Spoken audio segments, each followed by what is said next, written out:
العيد يعني كحك وبسكوت وبتفور وكل نواعم العيد. النهاردة هنعمل مع بعض كحك العيد الدايب، وهعمله على البارد، كمان هعمله بحشوتين مختلفين، وهقولك على طريقة العجن وطريقة نقشه وتشكيله بطريقة مختلفة تماما، والتسوية الصحيحة والدقيق اللي المفروض تستخدميه، وهيفرق معاكي في الكحكة نفسها. خليكي معايا لآخر الفيديو وبلاش تسرعي الفيديو عشان كل خطوة مهمة وهتفيدك. أول حاجة هنبدأ بيها وهي مقادير العجمية. معايا هنا 340 جرام عسل نحل، 113 جرام عين جمل، معلقتين كبار دقيق، 3 معالق كبيرة سمنة، معلقة كبيرة سمسم، وهسيبلك المقادير بالجرام في الديسكريبشن أو صندوق الوصف. تمام كده. عين الجمل هنا مجروش، مش مطحون قوي، أنا مكسراه كده بالسكينة بس. في طاسة كده سخنة على النار هنزل بالسمنة، وبعد كده هنزل فوقها بالدقيق، وهقلبهم مع بعض لحد ما ياخدوا لون ذهبي فاتح. انا مش عايزاها تتغمق قوي علشان العجمية ما تغمقش معايا. تمام كده لحد ما غلت معايا كده، وهنزل بقى بالعسل. هقلب بقى كل المكونات مع بعضها كده بالشكل اللي انتوا شايفينه ده، ومن بداية ما تغلي هبدأ اعدلها دقيقة او اقل من دقيقة، عشان مش عاوزاها تفضل كتير على النار عشان ما تحجرش معايا. تمام كده. علامة التسوية بتاعتها بيكون الخليط تقيل معايا وبيغلي كله، وبيكون فصل من الطاسة من تحت كده، تحس ان هو معادش يعني لا قوامه سايل قوي ولا خفيف قوي ولا تقيل قوي، اهو بالشكل اللي انتوا شايفينه كده. بعد كده بقى هبدأ انزلها من على النار، وهضيف لها بقى السمسم. السمسم ده انا محمصاه في الطاسة على البوتاجاز قبل ما ابدأ خالص. انا شاريه سمسم ابيض وحمصته كله للكحك وللحشوات اللي معايا. طبعا ده بيكون افضل وطعمه بيبقى جميل جدا في الكحكاية. هنا ضفت عين الجمل وقلبته بالشكل ده. اقلب بقى بسرعة جدا عشان تختلط معايا قبل ما تجمد. تمام كده. وانا بشكلها ببقى بلي ايدي زيت كده، وبعد كده بكورها كور صغيرة جدا على قد الكحكاية، ونبدأ نجهز حشوة الملبن. معايا انا معلقة كبيرة سمنة بدرجة حرارة الغرفة، ومعلقة كبيرة سمسم، ورشة بهارات كحك او ريحة الكحك، ونص كيلو ملبن. وهسيبلك المقادير بالجرام في الديسكريبشن او صندوق الوصف. هبدأ بقى الف كل المكونات دي مع بعضها بايدي كده. وانت بتشتري الملبن هات اللي لونه فاتح، بلاش اللي لونه غامق، لان اللي لونه غامق ده بيكون واخد تسوية اكتر في المصنع بتاعه، وما ينفعش في الكحك بتاعك لان هيحجر معاكي. تمام كده. هبدأ بقى اقلبهم كويس جدا مع بعض، وبكده يكونوا جاهزين معايا للحشوة. كورتهم كور صغيرة على قد الكحكاية وركنتهم على جنب على معجن الكحك. معايا هنا كيلو دقيق متعدد الاستعمالات. طبعا انا قبل كده استخدمت اللي هو للكحك والبسكوت، وده طبعا بوظلي الوصفة خالص، فرجعت عدتها تاني وعملتها بالمتعدد الاستعمالات، واداني بصراحة احسن نتيجة. كيلو الدقيق ده منخول، حطيت عليه 4 معالق كبيرة سمسم حوالي 25 جرام، و3 معالق كبيرة سكر بودر. والسكر ده منخول عشان لو في اي تكتلات في السكر ما تبوظليش الوصفة. حطيت معلقة صغيرة من بهارات الكحك او ريحة الكحك، ورشة فانيليا، ومعلقة صغيرة ممسوحة من البيكنج باودر، وما تكتريش في البيكنج باودر. وحطيت كمان ذرة ملح. وهبدأ بقى اقلب كل المكونات الجافة كويس جدا بالشكل اللي انتوا شايفينه ده. الدقيق اللي انا استخدمته ده متعدد الاستعمالات، سايب من عند العطار عادي. معايا هنا 550 جرام سمنة بلدي على نباتي، انا مسخناها بس، يعني هي سخنة ولا هي باردة ولا هي مقدوحة. انا هعمله على البارد. طبعا الكحك اللي على البارد ده طبعا ما بيكونش تقيل على المعدة خالص، اما اللي على السخن ده فهو مجرد ان هي عادات وتقاليد من ايام اجدادنا، ان هم كانوا بيعملوا اصلا كميات كبيرة، فعشان كده كانوا بيعملوا اللي بيقدحوا السمنة عشان كانوا بيعملوا كميات كبيرة وكانت بتفضل عندهم لوقت أطول. هابدأ بقى أبِث الكحك بالشكل اللي انتوا شايفينه ده، ودي خطوة مهمة جدًا، ودي بتفرق في الكحك طبعًا وفي طريقة التسوية وفي الحاجات دي. هابدأ أبِثّه بقى بالشكل اللي انتوا شايفينه ده لمدة ربع ساعة، وده شكله بعد ربع ساعة. معايا هنا 200 مِلِّ مَيّة، المَيّة دي دافية، هابدأ أضيفها للعجين. ممكن تضيفي لبن أو لبن على مَيّة، بس أنا فضّلت المَيّة أكتر، لإن الكحك اللي معمول بمَيّة بيكون عمره أطول من اللي معمول بلبن. تمام كده، يعني لو انتِ هتغيّبيه عندِك هتكون عاملة كمية كبيرة وهتغيب عندِك فبلاش لبن، اعجني بمَيّة أفضل. هافضل أعجن فيه حوالي نُص ساعة أو أكتر، والوقت ده المرحلة دي مهمة جدًا، لإن بياخد وقت كبير في العجن، وممكن تحتاجي مَيّة وتبقي تزوّدي برضه لحد ما قوام العجينة يعني ما يكونش مشقّق معايا، وهاوريها لكم دلوقتي بالشكل ده. هاضيف بقى المَيّة بالتدريج، كل شوية أضيف وأعجن، أضيف وأعجن لحد ما العجينة تضبط معايا. شايفين مشقّقة إزاي؟ طبعًا لسه عايزة تتعجن، شايفين؟ أهو بالشكل ده. هاعجنها بقى لحد ما توصل للقوام اللي أنا عاوزاه، وآخد كورة على كف إيدي كده وأبرمها كويس جدًا، وتلاقي التشققات اللي فيها دي راحت خالص. هنا بقى بدأت التشكيل، جبت كورة من العجين كده وحطيت لها كورة من العجمية اللي أنا مكوراها أو كورة من الملبن جواها وقفلت عليها كويس جدًا، وهابدأ بقى بالتشكيل. هاعمل بقى شكل ورقة شجر كده بالشكل ده،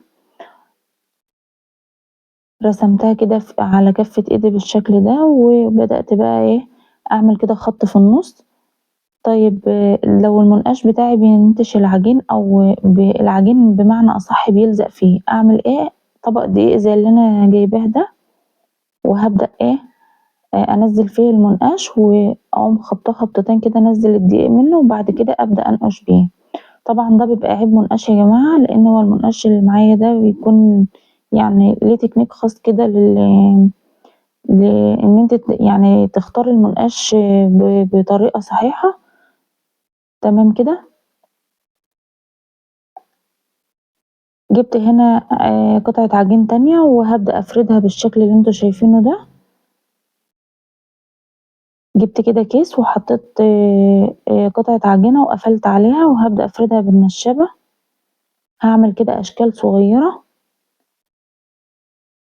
هاخلّي سمكها ولا هي سميكة أوي ولا هي رقيقة أوي.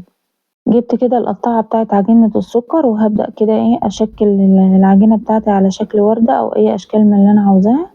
هابدأ أجيب كحكة من اللي أنا حاشياها ملبن أو عجمية، وبعد كده أفردها نُص فردة كده بالشكل اللي انتم شايفينه ده، وأسوّي الأطراف والجوانب بتاعتها.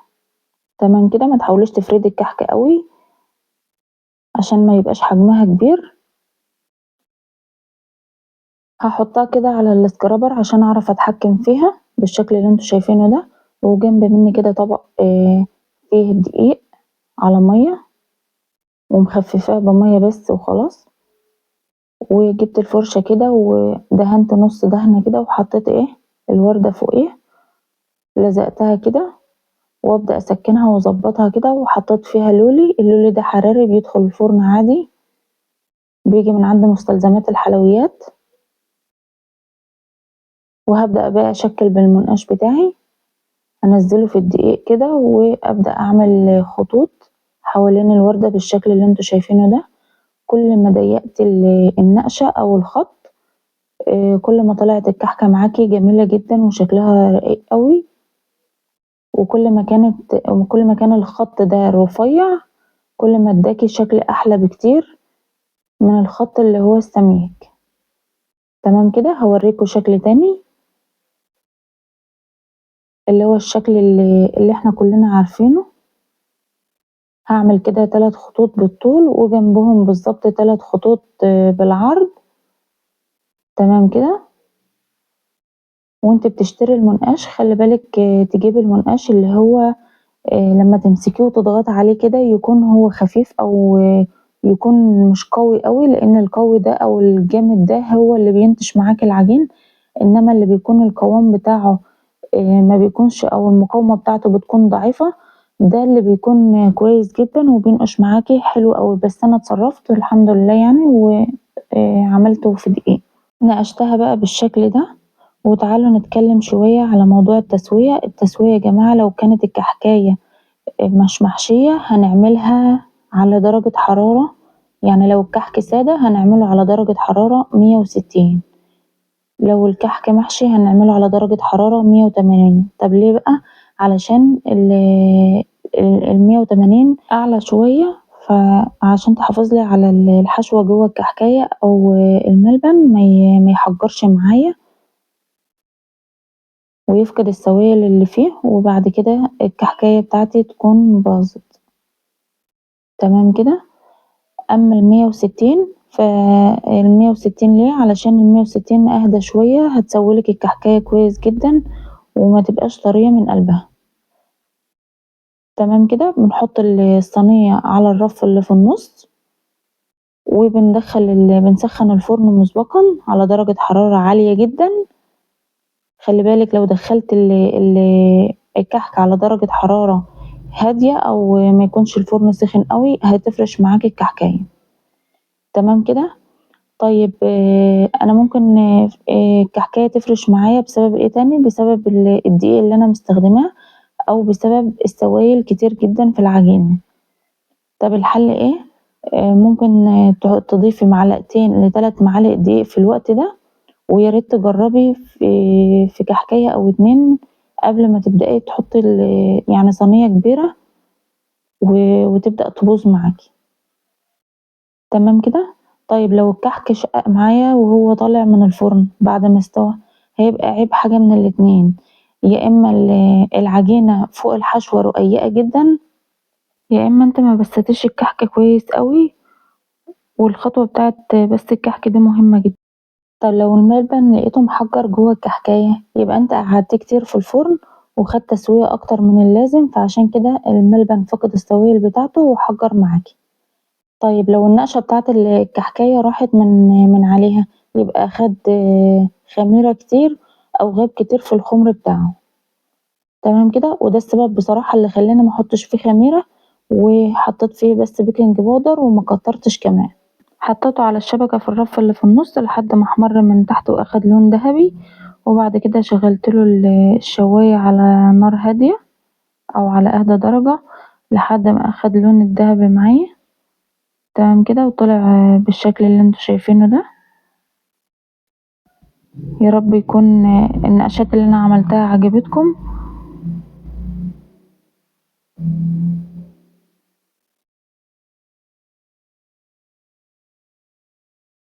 هبدأ بقى أكسر واحدة كده تشوفوها شايفين لونها دهبي ازاي من تحت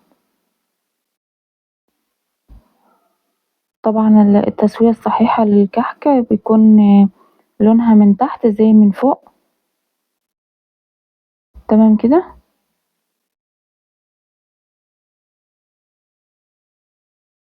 شايفين النقشة مراحتش ازاي زي ما هي بالظبط زي ما دخلتها وزي ما طلعتها وشكلها في الحقيقة أصغر من كده بكتير بس أنا مزومة عليها عشان تبقى واضحة ليكم شايفين الكحكاية قابة ازاي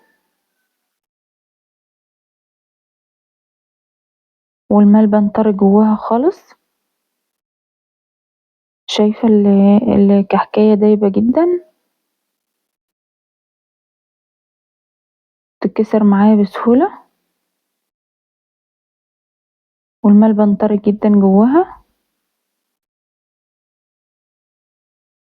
جوا كل كحكاية بصراحة حكاية شكله تحفة جدا شكله مميز قوي تقدري تقدميه هدية لأي حد في علبة تكون قيمة كده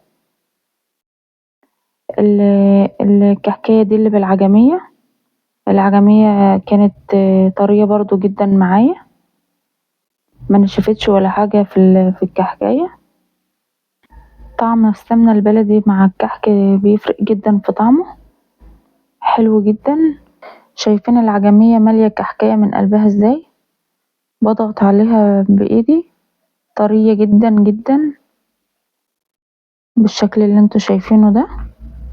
يا رب تكون الوصفة عجبتكم، ويا رب اكون قدرت افيدكم، ويا رب تكون النقشات بتاعت النهاردة عجبتكم.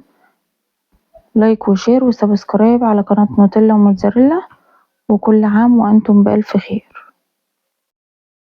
والسلام عليكم ورحمة الله وبركاته.